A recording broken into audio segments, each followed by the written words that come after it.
Hello. Good morning. कैसे हैं आप लोग? क्या एकदम बढ़िया हैं? एकदम अच्छे हैं? एकदम शानदार हैं?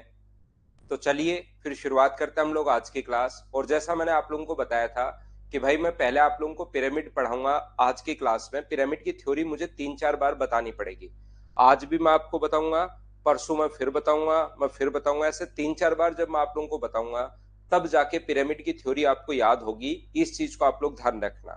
तो आइए फिर हम लोग समझते हैं पिरामिड की थ्योरी के बारे में। आज हम लोग समझते हैं।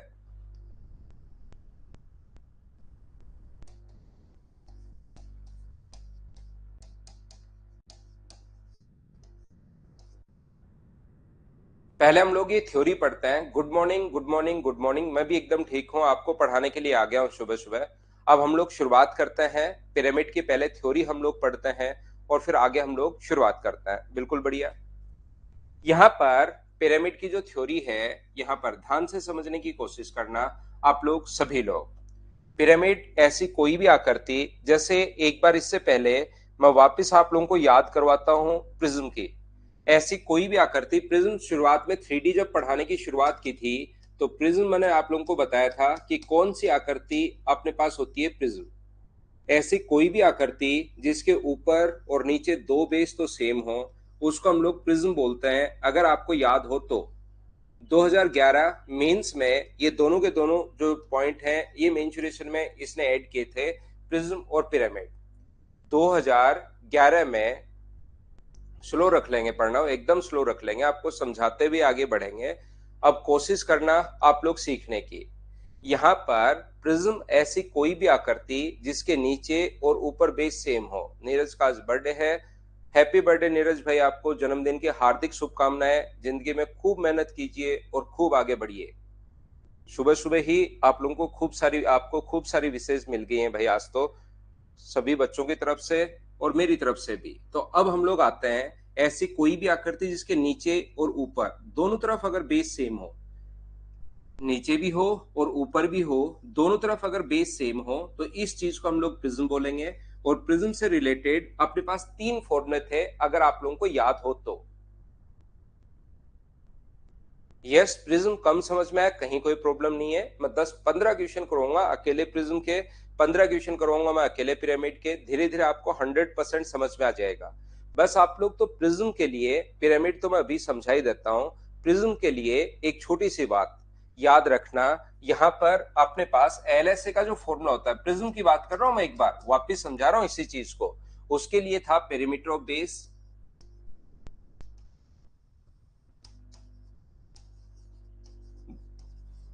इनटू अपने पास हाइट। अगर आप लोगों को याद हो तो मैंने आप लोगों को फॉर्मूला लिखवाया था, आधार का परिमाप इनटू ऊंचाई। ये अपने पास जो है वो होगा आधार का परिमाप और गुना अपने पास ऊंचाई। यहां पर एक तो होता है उसका LSA, lateral surface area. Sachin, love you भाई, लेकिन अब पढ़ाई पर ध्यान दो, अपनी भावनाओं पर कंट्रोल करके। तो यहाँ पर अपने पास टीएसए का जो फॉर्मूला इसका है, टोटल सरफेस एरिया का जो इसका फॉर्मूला है, मैं इसी की बात कर रहा हूँ, प्रिज्म की बात कर रहा हूँ, वापस आप लोगों के लिए रिपीट कर रहा हूँ। अब आप लोग कोशिश करना समझने की, सभी लोग। इसके टीएसए का जो फॉर्मूला होगा, टोटल सरफेस एरिया जो होगा, वो अपने पास होगा एलएसए प्लस अपने पास 2 इंटू एरिया ऑफ बेस। इसका क्योंकि एक नीचे की तरफ अपने पास बेस होगा, एक ऊपर की तरफ अपने पास बेस होता है, तो एक तो नीचे वाला है और एक ऊपर वाला है। तो इसके टोटल सरफेस एरिया का जो फॉर्मूला होता है वो होता है L S A into 2 into area of base. बिल्कुल आपको याद है, अच्छी बात है भाई। सभी लोग इनको याद कर लीजिए। नीचे और ऊपर दोनों बेस का एरिया जोड़ देंगे, और नीचे और ऊपर अगर बेस सेम है तो आपको याद होगा इसके वॉल्यूम या आयतन का फॉर्मूला हमेशा होता है अपने पास एरिया ऑफ बेस इनटू अपने पास हाइट। ये सिर्फ और सिर्फ अगर किसी भी बच्चे के कम समझ में आए, नहीं समझ में आए, कोई बात नहीं है, इसको याद रखना आप लोग। इसका फॉर्मूला होता है आधार का क्षेत्रफल गुना अपने पास ऊंचाई। आधार का क्षेत्रफल इनटू अपने पास यहाँ पर ऊंचाई। ये अपने पास फॉर्मूला होगा किसका, अपने पास वॉल्यूम का जो फॉर्मूला होता है वो होता है आधार का क्षेत्रफल गुना ऊंचाई। उम्मीद है कि ये तीनों फॉर्मूले आपको याद होंगे।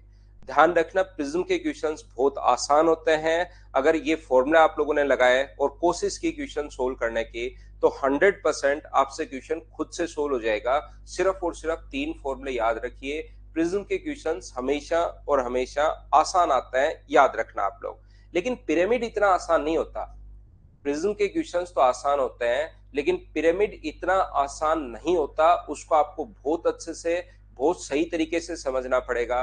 और जब तक उसका 3D का डायग्राम आपके दिमाग में नहीं बनेगा कि कहां से हाइट आ रही है, कहां से स्लांट हाइट आ रही है, कहां से कौन सी चीज है, तब तक आपको मैं कितना भी समझा लूं, चीजें थोड़ी सी कम समझ में आती हैं। इसलिए आज की क्लास में सिर्फ मैं इतना बताऊंगा। और मुझे पहले से पता है कि किसी भी बच्चे को पिरामिड समझाने के लिए उसको कम से कम 2-3 बार समझाना पड़ेगा। एक बार में बहुत कम बच्चों के समझ में आता है, दूसरी बार फिर बताऊंगा, थोड़ा दिमाग में घुसेगा, तीसरी बार फिर बताऊंगा, और फिर उस पर 15-20 क्वेश्चन जब मैं आप लोगों को करवाऊंगा, तब जाके पिरामिड क्लियर होगा। लेकिन जितनी चीजें मैं आप लोगों को बताऊं, उस चीज को आप लोग याद रखना, ये पक्की गारंटी है। 100% आपको मैं समझा दूंगा, लेकिन कोशिश करना घर पर आप लोग जाकर उसको एक बार फिर से पढ़ो। यहां पर देखिए, हम लोग देख रहे हैं पिरामिड। देखो, ये जो अपने पास है पिरामिड, जो आकृति है, ध्यान से समझने की कोशिश करना। ऐसी कोई भी आकृति, अब की बार उसके नीचे की तरफ एक बेस होगा। ऐसी कोई भी आकृति जिसके नीचे की तरफ एक बेस होगा, कैसा भी हो सकता है। स्केलेन ट्रायंगल हो सकता है, इक्विलेटरल ट्रायंगल हो सकता है, राइट एंगल ट्रायंगल हो सकता है, आइसोसेलेस ट्रायंगल हो सकता है, कोई सा भी त्रिभुज अपने पास हो सकता है। इस चीज को हम लोग बोलते हैं कि ये अपने पास पिरामिड है। ऐसी कोई भी आकृति, इसका अपने पास, ध्यान से समझने की कोशिश करना, 3-4 बार इनको पढ़ेंगे हम लोग। आज की क्लास में कौन सी चीज को क्या बोलते हैं, सिर्फ इतना ही याद रखेंगे हम लोग। धीरे धीरे मैं पढ़ाऊंगा इसको। ऐसी कोई भी आकृति जिसके नीचे और ऊपर बेस सेम हो, नीचे कोई भी आकृति जो अपने पास है, याद रखना, कोई भी अपने पास अगर हो, स्क्वायर भी अपने पास हो सकता है, ऊपर की सारे की फलक या फेस अगर अपने पास ट्रायंगल जैसी अगर है, तो इस चीज को हम लोग बोलते हैं ये अपने पास एक पिरामिड है। नीचे एक स्क्वायर है। रियल में ये जो डायग्राम है वो ऐसे है। रियल में ये जो डायग्राम है ये इस प्रकार से ए, बी, सी और डी, ये इस प्रकार से है। जहां पर दोनों ये जो अपने पास पॉइंट है, ये पॉइंट मान लो ओ। यहां पर अगर बात करें हम लोग आपको समझाने के लिए, ये इस प्रकार से ए, बी, सी और डी पॉइंट है। और ये बीच में जो पॉइंट है ये ओ है। 3D में ऐसे बनेगा, 2D में ऐसे। और ये जो मार्कर है अपने पास, ये जो पेन है, ये इसके हाइट का काम करेगा, यहाँ पर बीच में आकर एज का काम करेगा। मान लो 3D में आपको एक डायग्राम अगर बनाना है, तो आप जिस भी रूम में रह रहे हो वो मान लीजिए एक स्क्वायर जैसा है। मान लीजिए एक स्क्वायर जैसा है, उसके जो नीचे वाले कोने हैं 4, एक तो मेरे सामने वो रहा कोना, एक मेरे उस साइड है, एक मेरे उस साइड है, और एक मेरे इस साइड कोना है। तो आप लोग भी ये चारों कोने देखिए। और जो फैन लगा हुआ है, मेरे कमरे में तो लगा हुआ है नहीं, आपके कमरे में फैन लगा हुआ होगा ऊपर बीच में, ऊपर बीच में आपके फैन लगा हुआ होगा। अगर इन 4 नीचे वाले कोने से हम लोग 4 रस्सियां अगर उस फैन के बांध दी जाए, तो ये जो अपने पास होता है इसको हम लोग बोलते हैं पिरामिड है। ध्यान रखना, अगर 4 रस्सियां नीचे वाले कोने से उस फैन के अगर बांध दी जाए, तो ये एक ऐसा पिरामिड होगा जिसका बेस अपने पास एक स्क्वायर है, और अपने पास यहाँ पर बेस तो एक स्क्वायर होगा, और ये ऐसा पिरामिड बन जाएगा। ध्यान रखना, ये लिख रखा है इजिप्ट में जैसे पिरामिड होता है। ध्यान रखना, इजिप्ट के पिरामिड नीचे से बेस स्क्वायर जैसा है। पिरामिड उस आकृति को बोलते हैं जिसका नीचे का बेस ट्रायंगल जैसा भी हो सकता है, स्क्वायर जैसा भी हो सकता है, रेक्टेंगल जैसा भी हो सकता है, पैरेललोग्राम जैसा भी हो सकता है, नीचे एक बेस हेक्सागन भी हो सकता है, ऑक्टागन भी हो सकता है। यहाँ पर मुझे लगता है थोड़ा सा क्या इश्यू आ रहा है क्या आज क्लास में, मुझे एक बार बताना। मेरी तरफ स्क्रीन पर इसने कुछ दिखाया है, कोई सही चल रही है क्लास, या मुझे बताना भाई एक बार।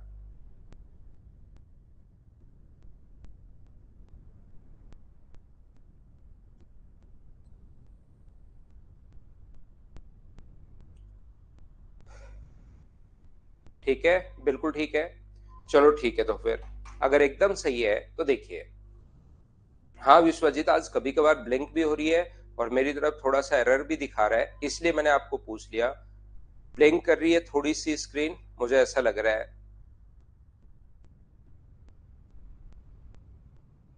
ठीक है ना। कोई बात नहीं, पढ़ते हैं। सुबह सुबह आप भी उठ गए हो, मैं भी उठ गया हूँ। थोड़ा सा जो ब्लिंक कर रहा है उसको झेलते हैं, फिर उसको ठीक करवाते हैं अगर क्लास में अगली क्लास में आता है तो। नहीं तो नहीं, बेस सर्किल नहीं हो सकता। बेस सर्किल होगा तो उसका एक नया नाम होगा कोन। अगर बेस एक सर्किल हो गया तो उसका एक नया नाम होता है, फिर वो कोन बोलते हैं उसको। हम लोग उसको पिरामिड नहीं बोलते। यहाँ पर ध्यान से समझने की कोशिश करना, प्रत्येक बच्चा अच्छे से। मैं क्या समझाने की कोशिश कर रहा हूँ एक बार फिर कह रहा हूँ। बफरिंग तो नहीं हो रही होगी प्रवीण कुमार, बफरिंग तो नहीं होगा। कभी कभार बीच में ब्लिंक कर रहा होगा, बाकी बफरिंग का तो मेरी तरफ से कोई इश्यू है नहीं। हैप्पी बर्थडे प्रणव भाई, आपके बेटे को जन्मदिन की हार्दिक शुभकामनाएं। ये देखिए, आइए वापस क्लास में आते हैं, हम लोग पढ़ने की शुरुआत करते हैं।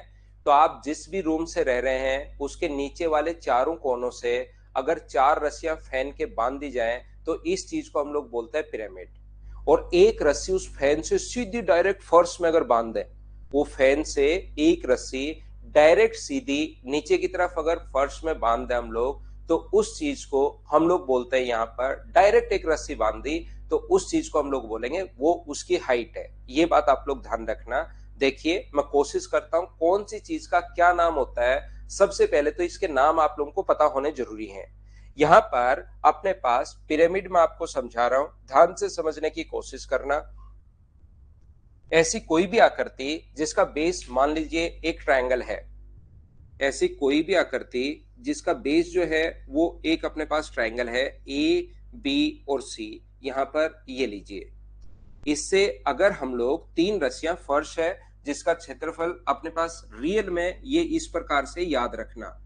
एक ट्रायंगल अपने पास ए बी और सी, रियल में ये ऐसे है।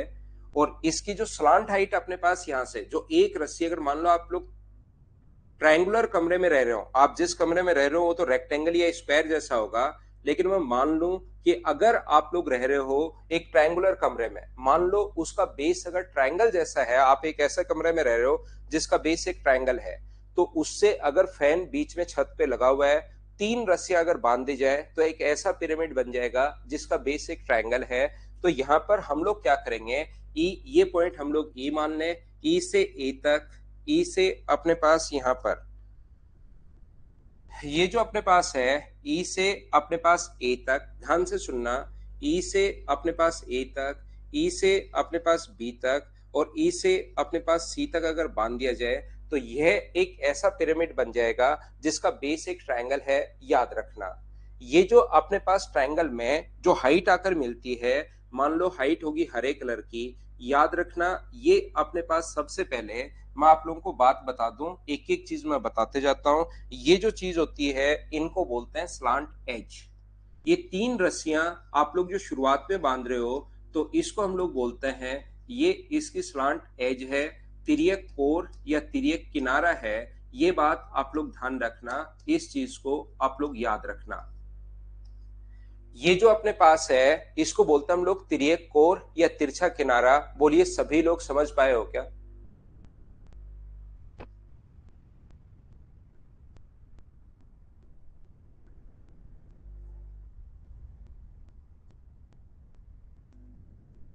बिल्कुल ईश्वर, बिल्कुल एकदम सही है। मुझे बताइए, इसको बोलते हैं तिर्यक कोर या तिरछा किनारा। पहली बात, एक एक चीज मैं बताऊंगा क्योंकि मुझे पहले से पता है कि यार बच्चों के वैसे ही पिरामिड कम समझ में आता है, तो मैं एक एक चीज आपको समझाते रहता हूं और पूछता रहता हूं। ये इनके नाम है जो आप लोगों को याद करने हैं, ध्यान रखना। जैसे हम लोग, और जो इसकी मेन हाइट होती है वो यहां पर आकर मिलती है। ध्यान से सुनना, इस पर ग्रेविटी सेंटर पर अगर ट्रायंगल है तो इसकी जो हाइट आकर मिलेगी वो उसके हमेशा ग्रेविटी सेंटर पर आकर मिलेगी। ये आप लोग ध्यान रखना, कहां पर आकर मिलती है, जी पर। तो इस चीज को बोलते हैं, इस चीज का नाम जो होता है, ग्रीन वाला जो है, इस चीज का नाम होता है, ये इसकी है मेन हाइट, अपने पास मेन ऊंचाई है। ध्यान रखना, ये चीज, ये अपने पास मेन हाइट है, ये इसकी ऊंचाई है। इस चीज को आप लोग ध्यान रखना, इसको आप लोग याद रखना। मान लीजिए अपने पास यहाँ पर इस प्रकार से ये अपने पास ग्रेविटी जो सेंटर है ये अपने पास मान लीजिए जी है, और ये जो ग्रीन वाली हाइट है ये बीच में ऐसे खड़ी है।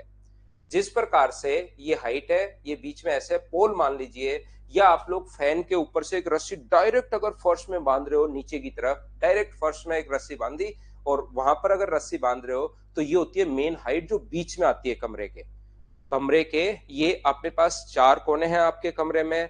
चारों नीचे वाले कोने से अगर चार रस्सियां फैन के अगर बांध दी गई तो ये चारों की चारों रस्सियां तो काम करेंगी स्लांट एज या तिर्यक कोर का, और एक रस्सी डायरेक्ट अगर नीचे की तरफ आप बांध रहे हो तो इस चीज को हम लोग बोलते हैं, ये इसकी मेन हाइट है। बिल्कुल टेंट या तंबू या किसी भी टाइप का हो सकता है टेंट, तो उससे सिवा में आप समझ नहीं पाओगे, इसलिए मैं ये चीज आप लोगों को बताता हूं। मोहम्मद वसीम कोई क्वेश्चन नहीं पूछना, जो मैं बोलते जा रहा हूं उसको समझते चलो और सिर्फ याद कर लो, खुद की तरफ से क्वेश्चन मत बनाना, खुद की तरफ से कोई क्वेश्चन आपको बनाने की जरूरत नहीं है, ध्यान रखना आप।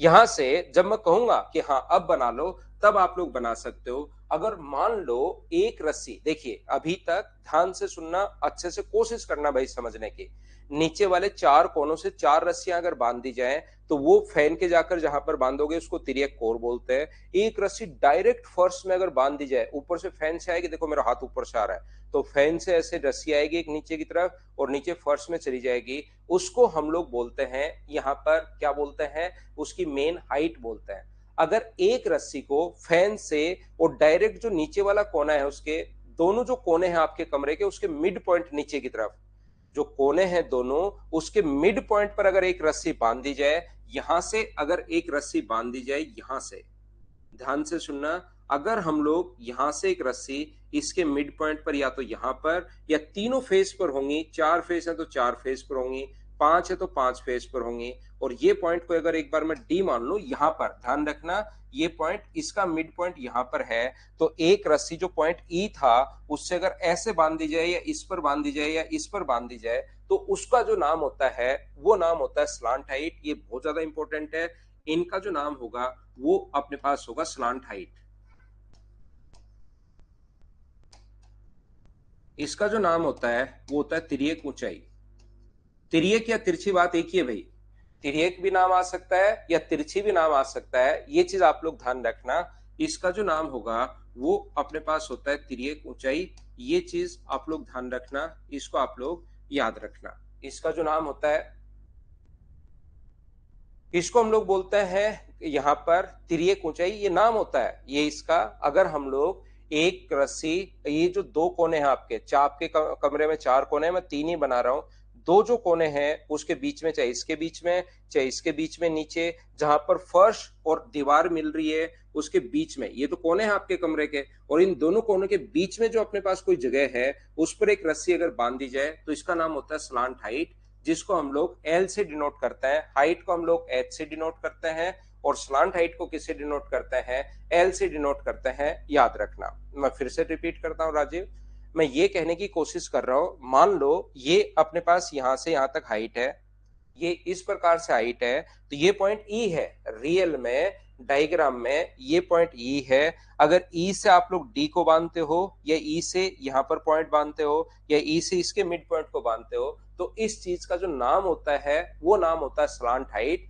तिर्यक ऊंचाई, ये इसका नाम है, इसमें मैं भी कुछ कर नहीं सकता, ये इनके नाम है जो आप लोगों को याद रखने हैं। इसका जो एक फेस होगा, नीचे तो ट्रायंगल भी हो सकता है, स्क्वायर भी हो सकता है, पिरामिड ऐसी कोई भी आकृति जिससे नीचे तो एक बेस होगा और ऊपर वाले सारे फेस, याद करो प्रिज्म में क्या था, नीचे और ऊपर एक बेस होगा, बाकी की सारी जो आकृति थी वो रेक्टेंगल जैसी थी अगर आपको याद हो तो, लेकिन अपने पास यहाँ पर एक बेस होगा, बाकी के सारे जो फेस होंगे वो अपने पास ट्रायंगल जैसे होंगे, त्रिभुज जैसे होंगे, ये बात आप लोग ध्यान रखना, इसको आप लोग याद रखना सभी लोग। जैसे मैं आपको क्या समझाने की कोशिश कर रहा हूं, ध्यान से समझने की कोशिश करना, मैं एक ऐसा आपको बात बताने की कोशिश कर रहा हूं कि ये जो अपने पास आकृति होती है, ये अपने पास जो क्वेश्चन था, कौन सा क्वेश्चन था, प्रिज्म था, तब तो इसके चारों तरफ ऐसे अपने पास रेक्टेंगल जैसी आकृति होती है, लेकिन कभी भी अगर अपने पास पिरामिड है तो इसके तीन ऐसे ट्रायंगुलर, ये तो रेक्टेंगल है, इसको अगर यहां से काट दिया जाए इस प्रकार से, इसको यहां से काट दिया जाए तो इसका एक फेस जो है वो ट्रायंगल जैसा बना होता है, क्या आप लोग समझ पा रहे हो क्या? इसका जो एक बेस होगा वो कैसा बना होता है, ट्रायंगल जैसा बना होता है। इधर वाला भी, नीचे तो बेस कुछ भी हो सकता है, ऊपर वाले जो फेस हैं इसके, ई ए सी एक ट्रायंगल जैसा है, ई बी सी एक ट्रायंगल जैसा है, ई बी ए भी एक ट्रायंगल जैसा है। ऊपर की तरफ जो फेसेस इसके चिपके हुए रहते हैं, तीन फेस, वो ट्रायंगल जैसे चिपके हुए रहते हैं। इस चीज को आप लोग ध्यान रखना, इसको आप लोग याद रखना। ऊपर की तरफ जो बेस चिपके ऊपर, नीचे तो एक बेस होगा, वो कैसा भी हो सकता है, रेक्टेंगल, स्क्वायर, हेक्सागन, ऑक्टागन, कुछ भी हो सकता है, डेकागन। लेकिन बाकी जो आकृति इसके चिपकी हुई रहती है, ऊपर की तरफ सारे के सारे फेस ट्रायंगल जैसे चिपके हुए रहते हैं। और उस ट्रायंगल की हाइट बताओ क्या होगी। अगर यहां पर ये जो एक फेस है, इसको मैं यहां से ट्रायंगुलर अगर काट दूं, तो मुझे एक बात बताइए, इस ट्रायंगल की जो जो अपने पास, ध्यान से सुनना, ये लाइन बहुत इंपॉर्टेंट है, जो अपने पास पिरामिड की स्लांट हाइट है, वो अगर इस फेस की बात करूं तो क्या इसके हाइट का काम करना शुरू करेगी? बोलिए बिल्कुल ठीक है क्या?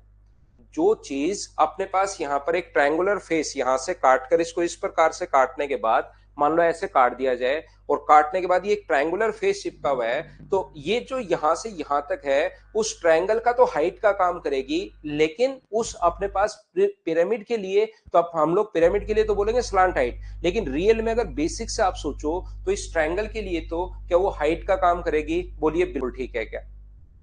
यहां पर मैं ये आपको समझाना या बताने की कोशिश ये कर रहा हूं, मान लो ये साइड अपने पास ए है, ये साइड अपने पास बी है, और उधर वाली साइड अगर अपने पास सी है, तो मुझे एक बात बताइए, इस वाले फेस का एरिया कितना होगा? ये जो ऊपर तीन फेस चिपके हुए हैं, इसका एरिया अपने पास कितना होगा? मुझे तो सिर्फ इतना बता दो। तो आप कहोगे सर बेस तो अपने पास यहाँ पर बी है, और हाइट अपने पास इस ट्रायंगल की एल है, तो इस ट्रायंगल के एरिया का फॉर्मूला होगा हाफ इंटू अपने पास बी इंटू एल।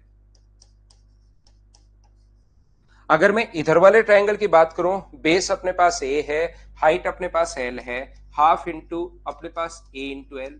और अगर पीछे वाले ट्रायंगल की बात करूं, तो ट्रायंगल के एरिया का फॉर्मूला होता है half into base into height. इसीलिए 2D मैंने आपको पहले लिखवाया है, ताकि आप लोग ये फॉर्मूले कम से कम ट्रायंगल के तो याद करो। और ऊपर वाले को, यहां पर ऊपर वाले अपने पास जो होती है, निधि मैं समझा दूंगा सारी चीज, अभी आपको सिर्फ जो मैं बताते जा रहा हूं उसको मान लो कि हाँ ऐसा होता है। अभी जो मैं आपको बताते हुए जा रहा हूं, वो 90 डिग्री कैसे होगा, क्यों होगा, कहां से है, वो सारी चीज मैं मेरी तरफ से समझाऊंगा अभी। लेकिन जो भी मैं बोल रहा हूं उसको मान लो बस कि ऐसा होता है, ये प्रकृति का नियम मान लो एक बार, फिर मैं बाद में खुद ही समझाऊंगा आपको। क्योंकि एक बार में सारी चीज समझा दूंगा तो पिरामिड कंफ्यूज कर देगा, और पिरामिड का एक क्वेश्चन आता ही आता है। तो हम लोग क्या करते हैं, अगर यहां पर हाफ और एल अगर कॉमन ले लें, तो अंदर बचेगा A plus B plus C. अगर यहां पर चार साइड होती तो A plus B plus C plus D बचता, पांच साइड होती तो A plus B plus C plus D plus E बचता, छह साइड होती तो एफ तक आ जाता। तो टोटल मुझे बताइए, यहां पर अपने पास तीन साइड है तो तीनों का सम, चार साइड है तो चारों का सम, पांच साइड है तो पांचों का सम। क्या इस चीज को हम लोग उसके आधार का परिमाप बोल सकते हैं क्या? तो याद रखना, ऊपर वाले को हम लोग लेटरल सरफेस एरिया बोलते हैं। अगर आपको याद हो, पहले कभी अगर पढ़ा है, तो ध्यान रखना, इसके एलएसए का जो फॉर्मूला अपने पास होता है, इसके एलएसए का जो फॉर्मूला होगा वो अपने पास होगा 1/2 पेरीमीटर ऑफ बेस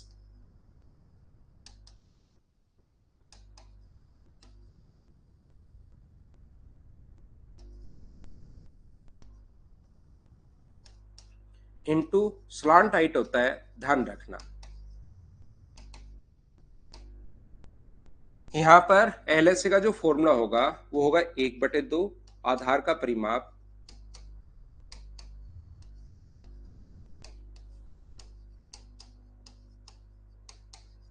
इंटू उसकी तिर्यक ऊंचाई।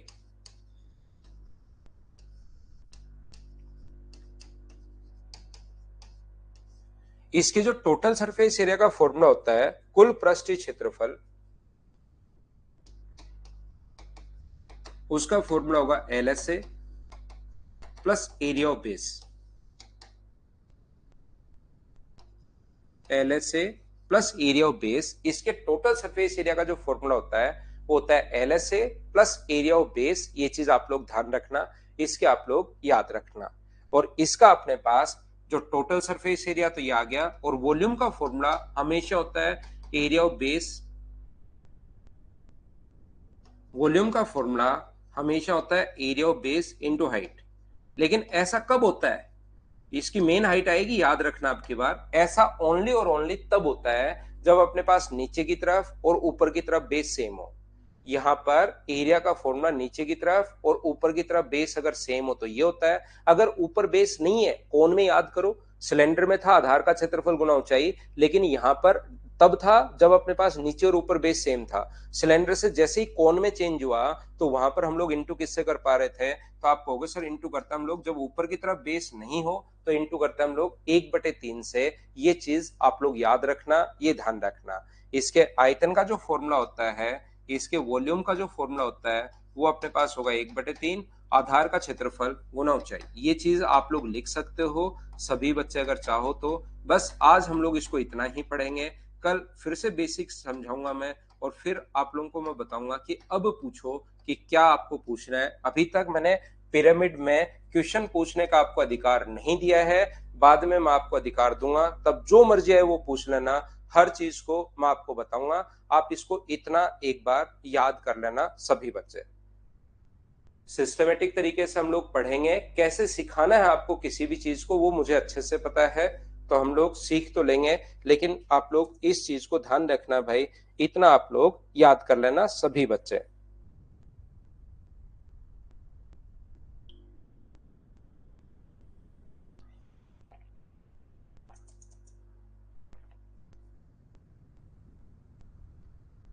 लिख सकते हो, कोई भी बच्चा इसको अगर लिखना चाहे तो लिख लीजिए।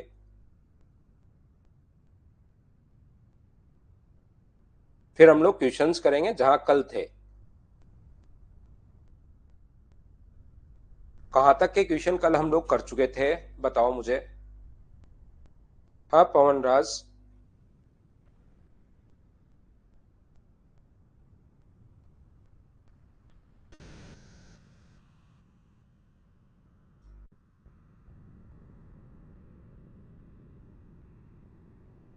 हाँ बिल्कुल Saurabh.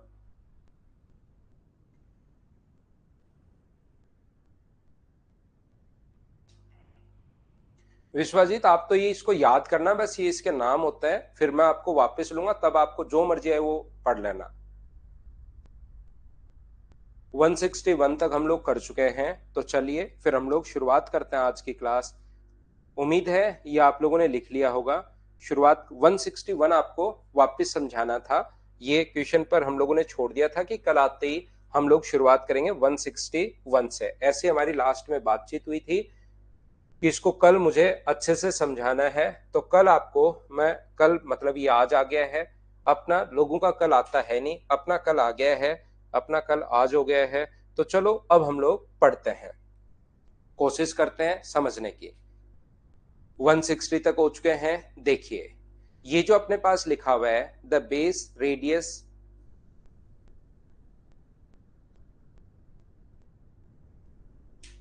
and height of a cylinder are 7 and 25 centimeter, cavity of radius 5 centimeter and height 12 centimeter are drilled on cone one cylinder on both end respectively। ध्यान रखना, टोटल के वॉल्यूम में से जो भी कैविटी, जो भी गड्ढे आप लोग काट कर बाहर निकालते हो, उनका वॉल्यूम आप लोग माइनस कर लोगे तो बचे हुए भाग का वॉल्यूम आ जाएगा, उसमें कोई प्रॉब्लम नहीं है। लेकिन आप लोगों को यहाँ पर वॉल्यूम हो गया था, बिल्कुल ठीक है, लेकिन मुझे टोटल सरफेस एरिया में समझाना है कि टोटल सरफेस एरिया हम लोग निकालते कैसे हैं। तो ये चीज अच्छे से, ढंग से, बढ़िया तरीके से आप लोग करना।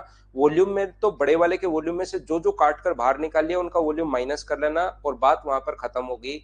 लेकिन टोटल सरफेस एरिया की अगर आप लोग बात करोगे तो उसके लिए आपको बेसिक समझना पड़ेगा, आपके कॉन्सेप्ट क्लियर होने चाहिए, नहीं तो आप लोग उसमें फंस जाओगे। कैसे करते हैं देखिए मैं समझाता हूं। एक अपने पास ठोस सिलेंडर अपने पास है काले कलर का, यहाँ पर इस प्रकार से, जिसकी हाइट है वो 7 सेंटीमीटर है और उसमें अपने पास ऊंचाई जो है वो 25 है। यहाँ पर हिंदी मीडियम में पढ़ने पर कभी कभार ऐसा लगता है कि यहाँ पर यार एक ही तरफ से ये काटा है, एक ही तरफ से ये, तो कंफ्यूज हो जाओ तो इंग्लिश में देख लिया करो, उसमें साफ साफ अपने पास लिखा हुआ है कि इधर से भी एक सिलेंडर और एक कोन आप काट रहे हो।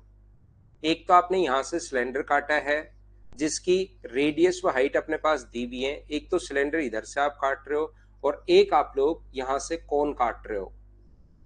एक तो सिलेंडर काट रहे हो, एक कोन काट रहे हो। ऐसे इधर से भी एक सिलेंडर आपने काटा है इधर से, जिसकी रेडियस व हाइट दोनों हमें दी हुई है, ये इस प्रकार से। और यहां पर अपने पास एक कोन इधर से भी आप लोग काट रहे हो। ठीक है, ये क्वेश्चन क्योंकि बढ़िया क्वेश्चन है तो मुझे अच्छा क्वेश्चन है तो मैं आपको ठीक से समझाता हूं कैसे हम लोग कर पाएंगे। ये लीजिए, ये जो हमने काटे हैं उनकी रेडियस 5 है और ऊंचाई कितनी है 12। ये जो आपने काटे हैं इसकी रेडियस जो है वो तो अपने पास 5 है, इसकी रेडियस जो है वो अपने पास 5 है, और हाइट कितनी है तो हाइट अपने पास 12 है। ऐसे ही इसकी भी जो रेडियस है वो अपने पास 5 है, और यहां से जो हाइट होगी वो अपने पास 12 है। तो मुझे बताओ इसकी 5 का स्क्वायर प्लस 12 का स्क्वायर, क्या इसकी स्लांट हाइट 13 होगी? बोलिए बिल्कुल ठीक है क्या? इसकी जो स्लांट हाइट होगी वो अपने पास 13 होगी। हाँ और ना बताइए सभी लोग, क्या इस चीज को समझ पाए हो क्या? ये मैंने सिर्फ और सिर्फ डायग्राम बनाया है और सिर्फ मेरी तरफ से एक ही चीज लिखी है 13। इतनी बात क्या आप लोग सभी लोग समझ पाए हो क्या? बताओ मुझे। तो आप कहोगे सर बिल्कुल ये बात हमें समझ में आ गई है, यहाँ पर बिल्कुल ठीक है। तो यहाँ पर ये चीज अगर आपको समझ में आ गई है सभी लोगों को कि 25 कैसे लिख दिया, तो जब भी इस आकृति का ध्यान से समझना भाई, इस चीज का इसी से कॉन्सेप्ट आपके क्लियर होते हैं। जब भी अपने पास यहाँ पर आकृति काट कर अगर भार निकालते हो तो कौन सा भाग बाहर गया उसको तो हम लोग करते हैं माइनस, और बचे हुए को हम लोग करते हैं प्लस। पहले तो जो अपने पास ओरिजिनल आकृति है उसका टोटल सरफेस एरिया लिख दो। ध्यान से सुनना, जो ओरिजिनल आकृति है ब्लैक कलर की उसका टोटल सरफेस एरिया लिख दो, और उसका टोटल जो सरफेस एरिया है वो अपने पास होगा 2 पाई आर। आर यहाँ पर अपने पास कितना है? 7 है। 2 पाई आर, आर प्लस एच, और आर प्लस एच का मतलब 7 + 25। ये हम लोगों ने उस आकृति का टोटल सरफेस एरिया लिख दिया। पहली बात, जो भाग कट कर बाहर जाए उसको तो कर दो माइनस, और बचे हुए को कर दो प्लस। ध्यान से सुनना आप लोग, इस चीज को समझना, एक एक चीज मैं पूछते रहूंगा। मैं यहाँ पर ये समझाना या बताना आपको चाह रहा हूं। मान लीजिए अपने पास ये सर्किल तो ऊपर से कट के बाहर जाएगा, यहां से ये ब्लू कलर का सर्किल तो कट के बाहर जाएगा, लेकिन मुझे बताओ जो ब्लू वाला कट के बाहर गया ये तो करोगे आप लोग माइनस, जो कट के बाहर जा रहा है वो तो माइनस, जो नीचे की तरफ आपको चीजें दिखाई दे रही है वो सारी आप लोग प्लस करोगे। तो एक तो आप लोग इस सर्किल का एरिया प्लस करोगे, यहां पर इस ग्रीन वाले सर्किल का एरिया आप लोग प्लस करोगे, और एक अपने पास यहां पर ये जो अपने पास है इस वाले भाग का जो एरिया, इसको अगर हम लोग ब्लैक ही कर देते हैं, अंदर से गड्ढा होगा तो अपने पास ऐसे ब्लैक ही होगा, ये मान लीजिए। एक अपने पास जो इसका कर्ड सरफेस एरिया है, आप कहोगे सर ये गड्ढा बच जाएगा, इसका क्षेत्रफल भी हमें जोड़ना पड़ेगा। ये लीजिए यहां पर ध्यान से सुनना, एक तो अपने पास उसका ऊपर वाला सर्किल तो कट के बाहर जाएगा वो तो करोगे आप लोग माइनस, लेकिन जो अंदर जो बचता है जितना भी उसको आप लोग प्लस करते हो। तो एक तो इस सर्किल का एरिया प्लस करोगे और एक इसका कर्ड सरफेस एरिया प्लस करोगे। आप कहोगे यहां पर एक सर्किल कट के बाहर गया, ब्लू वाला कट के बाहर गया तो उसको तो क्या माइनस, और नीचे वाला सर्किल आपने ग्रीन वाला सर्किल जोड़ दिया, तो क्या वो तो बात एक ही है क्या? एक सर्किल को घटा रहे हो दूसरा जोड़ रहे हो, तो क्या उन दोनों को लिखने की जरूरत है क्या? यहाँ पर ब्लू वाला तो बाहर जाएगा क्योंकि यहाँ पर गड्ढा बनेगा, तो ब्लू वाले को तो आपको घटाना पड़ेगा, लेकिन ग्रीन वाला जोड़ना पड़ेगा। तो सर्किल एक तो घट गया और दूसरा अपने पास बढ़ गया, तो क्या कैंसिल हो जाएगा क्या? तो ओनली आप कर्ड सरफेस एरिया ही जोड़ सकते हैं, ओनली वक्र पृष्ठ क्षेत्रफल जोड़ सकते हैं। इस सिलेंडर का कर्ड सरफेस एरिया जो होगा वो मुझे बताइए, क्या 2 पाई आर, आर का मतलब यहाँ पर 5 है, 2 पाई आर एच, एच का मतलब यहाँ पर अपने पास 12 है, और ऐसे अपने पास दो होंगे तो इंटू कर दिया हम लोगों ने किससे? दो से। एक अपने पास ये यहां होगा, एक अपने पास नीचे की तरफ होगा, इसलिए इंटू कर रहे हैं दो से। क्या सब लोग समझ पाए हो क्या? एक बार बताओ मुझे इस चीज को, क्योंकि लास्ट में मैं वापस चीजों का लूंगा नहीं, तब मैं आपको कह दूंगा कि एक बार फिर से देखना भाई। अभी मैं आपको समझा देता हूं।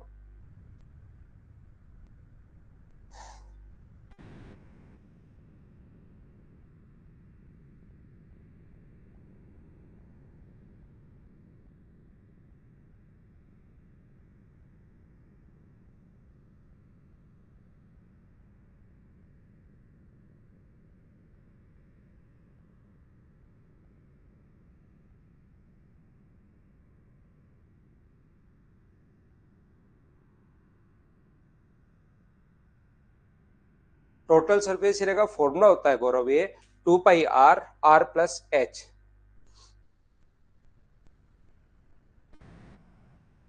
देखिए ये एक बढ़िया क्वेश्चन है बच्चे का कि सर ये अपने पास टोटल 20 कैसे हो गया, तो एक बार देखते हैं भाई करके हम लोग टोटल 20 कैसे हो गया करके देखते हैं। ऐसा नहीं हो कि ये अलग अलग निकाला हो सकता है लिखने में भी कहीं मिस्टेक हो जाए। अपने पास इसकी रेडियस 7 है और ये तो अपने पास 14 ही हुआ, 5 और 5 10 और 10 ये 20 हो गया। देखते हैं एक बार हम लोग यहाँ पर करके क्वेश्चन, है ना। देखते हैं अक्से अभी देखते हैं। यहां पर अपने पास ये देखिए, ध्यान से समझने की कोशिश आप लोग करना सभी लोग। तो ये जो अपने पास होगा यहां पर अलग अलग सिरे से एक शंकु एक ऐसा ही, ये तो अपने पास बात हुई किसकी, सिलेंडर की। अब बात होगी कोन की। अगर बात करें तो मुझे बताओ अब की बार कि एक सर्किल तो अपने पास बाहर जाएगा, बोलिए बिल्कुल ठीक है क्या। यहां से अपने पास एक सर्किल तो अपने पास बाहर जाएगा, ध्यान से सुनिए, एक सर्किल तो अपने पास बाहर जाएगा अब की बार pi r square. Pi r square का मतलब अपने पास कितना है 25। और ऐसे ही यहां पर अपने पास ये जो है एक ऐसा ये सर्किल भी अपने पास बाहर जाएगा। तो इस चीज को इंटू किससे करते हैं, तो क्या 2 से इंटू कर सकते हैं क्या हम लोग, बिल्कुल आप कर सकते हो। और साथ ही कहोगे कि सर ये जो कर्व सरफेस एरिया है पाई आर एल, ये नीचे जो गड्ढा बनेगा उसका क्षेत्रफल तो मुझे बताइए क्या इसके कर्व सरफेस एरिया के बराबर ही होगा क्या। आप कहोगे बिल्कुल। तो कर्व सरफेस एरिया कितना हुआ पाई आर एल। पाई आर का मतलब तो अपने पास 5 है, एल का मतलब 13 है, और ऐसे होंगे कितने, तो आप कहोगे सर ऐसे 2 होंगे। ये लीजिए, मुझे एक बात बताओ क्या सभी जगह से 2 तो अपने पास कॉमन आ रहा है क्या। आप कहोगे सर 2 पाई तो सब जगह से कॉमन आ रहा है, यहां से भी यहां से भी और यहां से 2 पाई कॉमन ले लो। तो 32 गुना 7 कितना होगा, 7 गुना 2 14 और 7 गुना 3 31। और अपने पास यहाँ पर 7 गुना 32 हुआ ना जोड़ने पर 14 21 और अपने पास एक कितना हो गया 22। ये लीजिए प्लस 2 पाई तो कॉमन ले लिया है, 12 पंजे 60, 60 गुना 2 कितना हुआ 120। यहाँ पर माइनस करेंगे, ये अपने पास 25, 2 पाई तो कॉमन ले लिया है, 12 गुना 5 अपने पास 60 गुना 2 120, 2 पाई कॉमन, 2 पाई कॉमन तो 25 बचेगा। और यहां से अगर 2 पाई आप लोग कॉमन ले चुके हो तो 13 गुना 5 कितना होगा अपने पास 65 होगा। ये अपने पास 2 पाई बिल्कुल ठीक है। यहां से इन दोनों को अगर जोड़ोगे तो अपने पास यहाँ पर 24 और 20 अपने पास 44, तो 344 अपने पास यहां से हुआ जोड़ने पर। और यहां से अपने पास कितना हो गया है, यहाँ पर आप कहोगे सर 40 हो गया है प्लस का। तो 2 पाई को इंटू कर दिया आप लोगों ने किससे, यहाँ पर अपने पास 4 है 8 है 3 है, और यहाँ पर 4 गुना 2 कितना हुआ अपने पास 8 हो गया है, 8 गुना 2 16 हो गया है, 3 गुना 2 6 और एक अपने पास 7, 768 पाई जो अपने पास यहाँ पर है। क्या मैंने कहीं पर गलती कर दी क्या भाई, सोल्व करते टाइम आंसर तो अपने पास ठीक आना चाहिए था, कोई ना कोई कैलकुलेशन मिस्टेक कर दी है।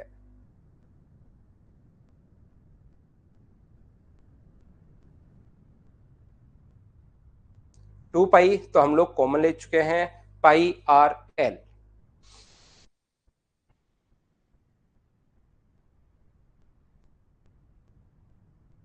65 2 पाई कॉमन ले चुके हैं निधि, यहां से 2 पाई की जगह 2 पाई कॉमन ले चुके हैं, 13 गुना 5 65 और 2 पाई हम लोग कॉमन ले चुके हैं।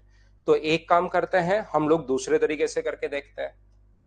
कैसे करके देखते हैं, ये अपने पास ऑप्शन में अगर नहीं है तो क्या हम लोग ऐसा कर सकते हैं क्या, यहाँ पर अपने पास 68 और एक 76, अगर हम लोग ऐसे कर लें कि यहाँ से 2 पाई आर आर प्लस एच, ये एक सिलेंडर है हटाओ इसको, ये अपने पास ये है हटाइए इसको, और ये अपने पास ये है तो हटाइए इसको, टू को ही हटा दिया हम लोगों ने। तो ये तो अपने पास इंटू करोगे तो 224 गुना 2 अपने पास 448 पाई आएगा। यहां पर प्लस का 12 पंजे 60 गुना 2 कितना आएगा 120 पाई आएगा। ये माइनस का अपने पास 25 और 65, तो मुझे बताइए 13 गुना 5 65 और 25, 13 गुना 5 65 और 25 का 40 आ गया है क्या, ये अपने पास 40 पाई आ गया। 0 0 और 8, 4 और 2 6 और 4 अपने पास 10 है, 5 और 1 608 पाई। ये भाई अपने पास ऐसा है, इंग्लिश में जैसे हम लोगों ने पढ़ा, are drill on cone and both side, both end respectively of the cylinder. यहाँ पर अपने पास थोड़ी सी दिक्कत ये है, ये दोनों तरफ से नहीं काटे, एक साइड से अपने कॉन काटा है और एक साइड से हम लोगों ने सिलेंडर काटा है। क्वेश्चन में हिंदी में ठीक था, अब की बार क्वेश्चन उसमें ऐसा ही लिखा हुआ है। और जैसे एक बच्चे ने भी पूछा बीच में क्वेश्चन में, उससे भी हमें समझना चाहिए था, लेकिन हमें लगा कि कहीं कोई मिस्टेक नहीं हो, तो अपने पास यहाँ से समझना चाहिए था कि दो कैसे काट सकते हैं 20 का। तो इसने ये अपने पास क्वेश्चन करते टाइम ये अपने पास यहाँ से ये अपने पास मिस्टेक हो गया इधर वाला, तो 608 पाई ये अपने पास आंसर आ गया है। हाँ और ना बताइए, क्या आप समझ पाए हो क्या?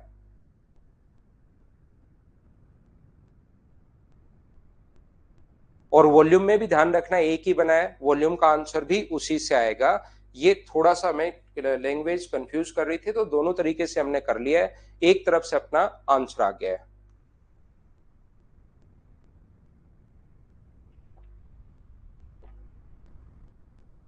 तो यहां से दोनों क्वेश्चन बन गए।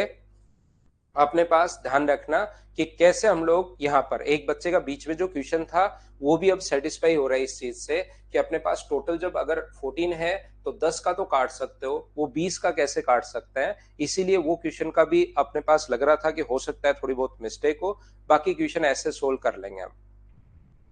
आगे बढ़ते हैं नेक्स्ट क्वेश्चन में 162 में। जो बच्चा थोड़ा सा कम समझ पाया है भाई, वो एक दो बार इसको वापस से देखना। चलिए करने की कोशिश करते हैं हम लोग। 162 करो आप।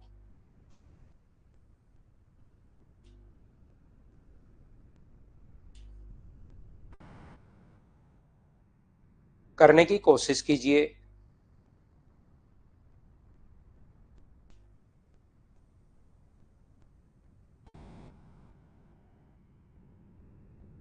कोई कोई क्वेश्चन होगा तुषार, कोई एक आधा क्वेश्चन होगा, जब 200 क्वेश्चन करोगे तो एक आधे क्वेश्चन में तो आएगी ही।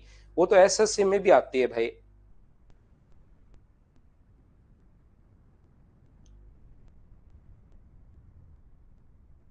यहाँ पर यदि किसी शंकु के आधार का व्यास 18 है और वक्र प्रस्थ क्षेत्रफल ये दिया हुआ है, तो मुझे बताइए फॉर्मूला पाई, पाई का मतलब 22/7, क्या कर्ड सरफेस, ये चीजें आप सोल्व करनी है। पाई आर, आर का मतलब यहाँ पर 9 है, इनटू अपने पास एन, कर्व सरफेस एरिया का फॉर्मूला, वक्र प्रस्थ क्षेत्रफल का फॉर्मूला पाई आर एल। और इसको जोड़ोगे 7 गुना 4 28 और 2 कितना हुआ अपने पास 30, 14 और 3 अपने पास 17 है, 28 और अपने पास एक हो गया है 29 यहाँ पर। और डिवाइड हम लोग किससे कर रहे हैं? 7 से। तो 7 से अपने पास ये 7 कट रहा है, 11 से कट रहा है 2 बार, और 11 से इसको काट दीजिए आप लोग। 11 से कट गया 2 बार और 7 बार, 0। 9 से कट रहा है कितनी बार? 30 बार, और 2 से कट रहा है 15 बार। अपने पास हाइट पूछिए, स्लांट हाइट आपके पास है, और अपने पास आधार की त्रिज्या अगर आपके पास है, तो 15 के स्क्वायर में से 9 का स्क्वायर माइनस करोगे तो ये तो अपने पास आंसर आ जाएगा। 15 के स्क्वायर में से 9 का स्क्वायर माइनस करोगे तो मुझे एक बात बताइए कि इसकी हाइट 12 आ गई। और क्या ये क्वेश्चन तो सभी ने सोल्व कर लिया था क्या? बताओ मुझे। उम्मीद है इसको सभी बच्चे आसानी से ढंग से खुद ही सोल्व कर पाए होंगे। नेक्स्ट क्वेश्चन पर हम लोग चलते हैं। अगला क्वेश्चन हमारी स्क्रीन पर ये रहा। करते जाओ बढ़ते जाओ, कुछ कौन के क्वेश्चंस यहाँ पर लगे हुए हैं, लिखे हुए हैं, आप लोग खुद ही करते चलो, आंसर बताते चलो। चलिए कीजिए क्वेश्चन। विद्यासागर मैं तो एकदम, अब तो विद्याशंकर आज तो बिल्कुल स्लो पढ़ा रहा हूं देखो।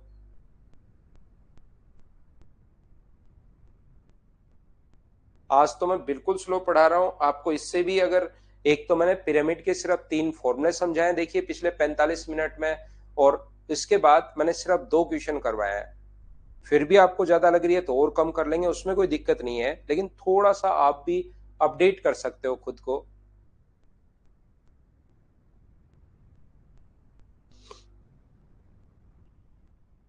अच्छा रिकॉर्डिंग में बोल रहे हो क्या? कन्हैया वापस देखना, समझा दिया भाई मैंने, शायद आप लेट हो गए। कन्हैया कुमार ट्यूशन तो समझा दिया है मैंने। एक एक चीज में उसमें पूछता गया था कि कुछ नहीं समझ में आया तो अभी पूछ लो।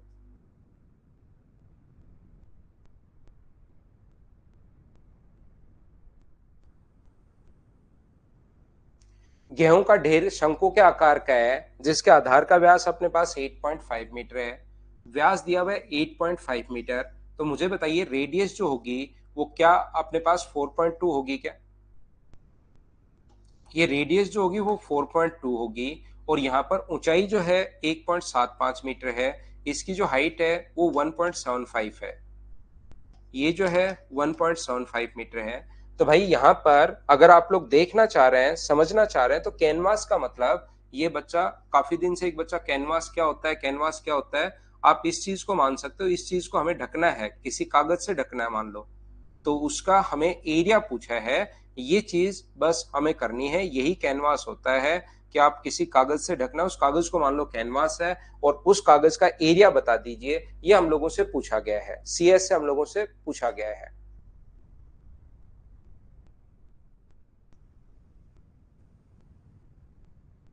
यहां पर ध्यान से समझना, आपको फॉर्मूले याद नहीं है मीना, आपका बेसिक नहीं पढ़ा, अब इसलिए प्रॉब्लम आ रही है, नहीं तो इतना आगे बढ़ने के बाद बच्चे को प्रॉब्लम नहीं आती।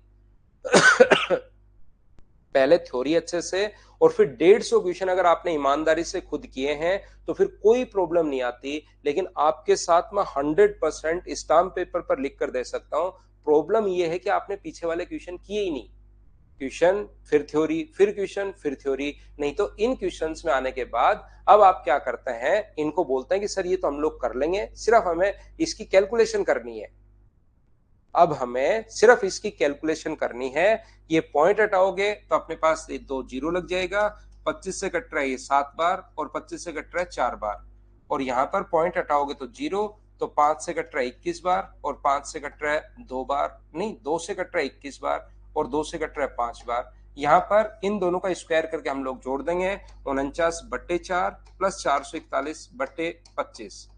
सोल्व तो देखिए करना पड़ेगा, हमें तो सिर्फ कर्व सरफेस एरिया निकालना है, लेकिन आपके साथ क्या हुआ है, आपको कर्व सरफेस एरिया का फॉर्मूला मैं लिखकर निकल जाता हूं कि पाई आर एल होता है, और ये फिर आपके समझ में मीना आना बंद हो जाता है, ये प्रॉब्लम रही है, मैं 100% बता रहा हूं भाई, क्योंकि मुझे पढ़ाते हुए इतने दिन हो गए, बच्चा क्या करता है उसके क्या प्रॉब्लम होती है वो मुझे पता है, आप देखने के बाद खुद नहीं पढ़ रहे हो, नहीं तो 150 क्वेश्चन के बाद ऐसे क्वेश्चन खुद करना शुरू कर देते हो। तो वापस देख लेना भाई, उस टाइम भी मैंने कन्हैया कुमार आपको बताया था कि 161 में कुछ प्रॉब्लम है, एक चीज समझाई, ये घटाया ये जोड़ा, ये घटा दिया ये जोड़ दिया, वो एक अच्छे से समझाया, फिर मैंने पूछा कोई प्रॉब्लम है क्या, तो कोई बच्चा उस टाइम बोला नहीं, फिर मैंने कहा कि लास्ट में मैं वापस नहीं बताऊंगा, रिकॉर्डेड आप लोग देख लेना, तो रिकॉर्डेड देखना। हाँ रेशियो से भी कर सकते हो अगर कट रहा है तो, और फिर 7 से आप इंटू कर देना, 7 से अगर 3 बार कट रहा है ये, तो रेशियो भी आप बना सकते हो, बिल्कुल ठीक है भाई, फिर इंटू कर देना 7 से, तो वो तो बात एक ही है, जो भी अपने पास आए उसको 7 से इंटू कर देना। ना ना विद्याशंकर भाई, इस ऐप में इतना जल्दी छेड़छाड़ नहीं हो पाती है, तो वो तो अपने पास जो है वही रहेगी, 1.75 या 1.5 जो आएगी वो अपने आप ही, जब ऐप में कोई इंप्रूवमेंट होगा वो तभी आएगी भाई, अभी ऐसे नहीं है कि आपने बोला और मैं एक बटन दबाया और हो गई 1.75, वो पूरा इसका ऐप का भी फिर काफी सारी चीजें देखनी पड़ती हैं, तो आप तो ट्यूशन पर ध्यान दो, वो होगा तो मैं करवा दूंगा भाई, लेकिन ये मत सोचो कि कल ही हो जाएगा, उसमें टाइम लगता है हर चीज में।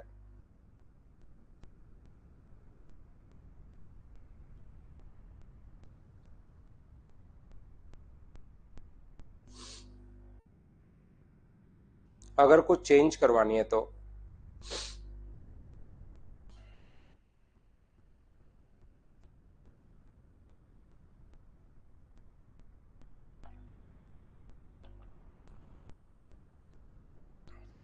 अभी तो नहीं हो सकता पवन राज ये चीज, अब बताइए मीना आपको फिर से, क्योंकि इसका सिर्फ क्षेत्रफल दिया हुआ है, कर्व सरफेस एरिया, क्वेश्चन में आपने अगर नहीं पढ़ा है तो फिर प्रॉब्लम आएगी आएगी, अगर क्वेश्चन में आपने ये चीजें नहीं देखी हैं, शंकु की त्रिज्या और ऊंचाई 3 और 4 है, ये 3x है, ये 4x है, तो स्लांट हाइट कितनी होगी 5x। अब आपको अगर कर्व सरफेस एरिया का फॉर्मूला नहीं पता होगा तो इस क्वेश्चन में बहुत प्रॉब्लम आएगी, नहीं तो आपको लगेगा यार ये क्वेश्चन तो आसान है, कर ही लेंगे इसका, तो वक्र पृष्ठ क्षेत्रफल का फॉर्मूला होता है पाई, आर का मतलब 3x, पाई आर एल होता है, अब ये आपको नहीं पता लगेगा कि ये कहां से लिख दिया अगर फॉर्मूला याद नहीं है तो, क्योंकि हर बार मैं ये नहीं लिख सकता, क्योंकि लिख भी दूंगा तो भी आप याद नहीं कर पाओगे, पाई आर एल होता है, पाई आर एल होता है, ये तो आपको अब समझना पड़ेगा भाई। पाई से अपने पास पाई कट गया, 15 से ये कट रहा है एक बार और 15 से 6 बार, तो एक्स स्क्वायर की वैल्यू अगर 16 आ गई है तो एक्स का मान आ गया 4।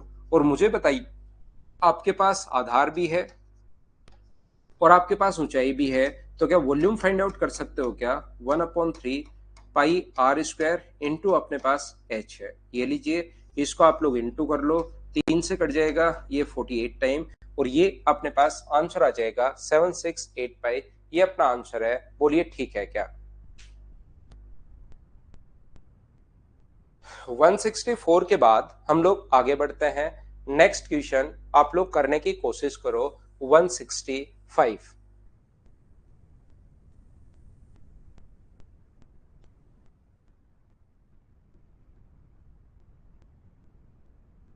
किसी लंबवर्तीय शंकु के आधार का क्षेत्रफल 81 सेंटीमीटर स्क्वायर है। The area of a base of a right circular cone is 81 centimetre square, और हाइट अपने पास ये दी हुई है, कर्ड सरफेस एरिया पूछा है, तो ये अपने पास एक सर्किल जैसा होता है। अब इन क्वेश्चंस को खुद करना चाहिए आपको, यहाँ पर मैं तो सारे क्वेश्चन करवा रहा हूं, लेकिन आप खुद ही कर लीजिए इनको, कि इसकी रेडियस अगर आर है तो पाई आर स्क्वायर बराबर हमें दिया हुआ है 81 पाई, इसका मतलब आर का मान क्या यहाँ से 9 आ जाएगा क्या? अब इनको क्या स्लो पढ़ाऊं बताओ मैं, यहाँ पर ये 12 है तो ये आ जाएगा 9 का स्क्वायर, 12 का स्क्वायर, 15 का स्क्वायर, तो पाई आर एल आप लोग निकाल लीजिए, कर्ड सरफेस एरिया आपके पास आ जाएगा। क्या स्किप कर दूं क्या? नेक्स्ट क्वेश्चन, इसमें आधार की परिधि दी हुई है, पिछली बार एरिया दिया हुआ था, अब की बार आधार की परिधि दे दी, तो आज स्क्रीन में थोड़ी सी दिक्कत आ रही है भाई।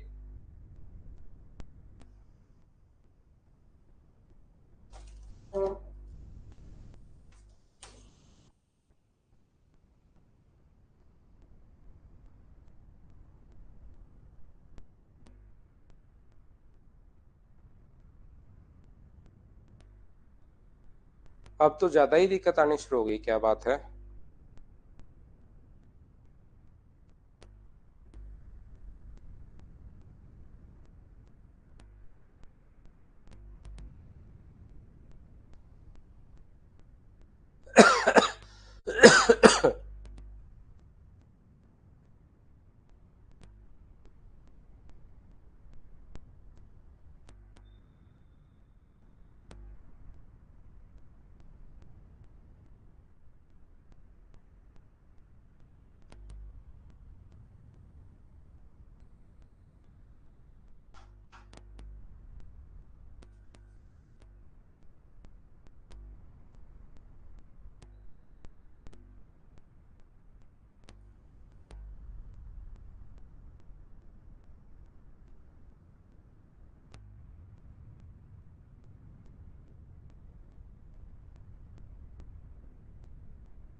अभिषेक ज्यादा हो रही है, मेरी तरफ भी पता है भाई।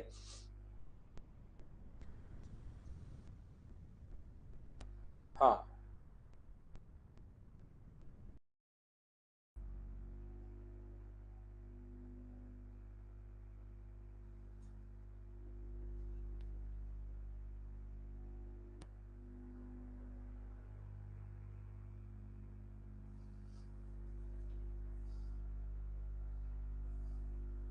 Hello, hello.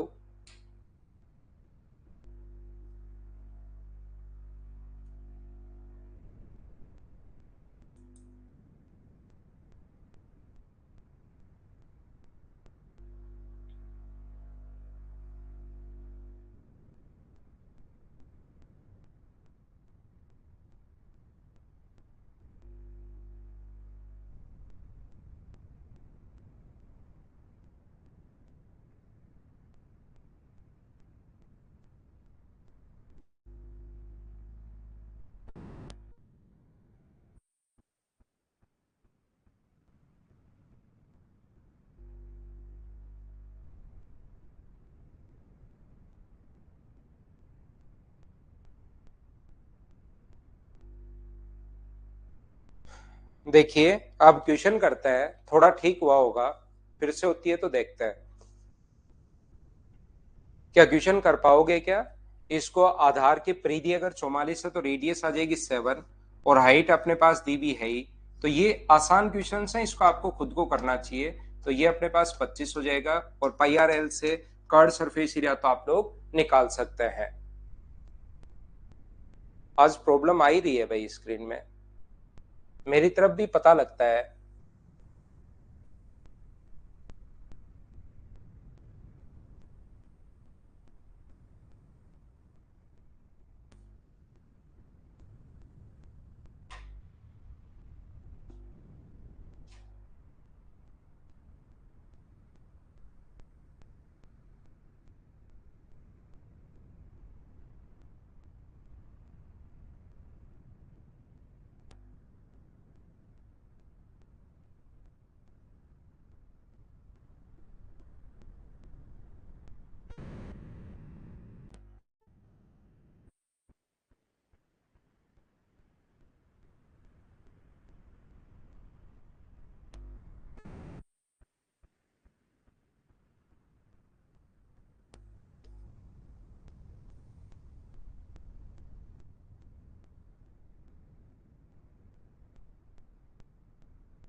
चलो भाई, क्वेश्चन नंबर 70 तक आप लोग कर लेना, क्वेश्चन नंबर 70 तक आप लोग करना। शायद ऐप में ही कोई प्रॉब्लम है। कल पढ़ते हैं, अब हम लोग कल पढ़ते हैं, ठीक है ना? ना ना, क्लास तो पवन राज सुबह ही होगी। कल पढ़ते हैं भाई। Thank you, bye bye, take care.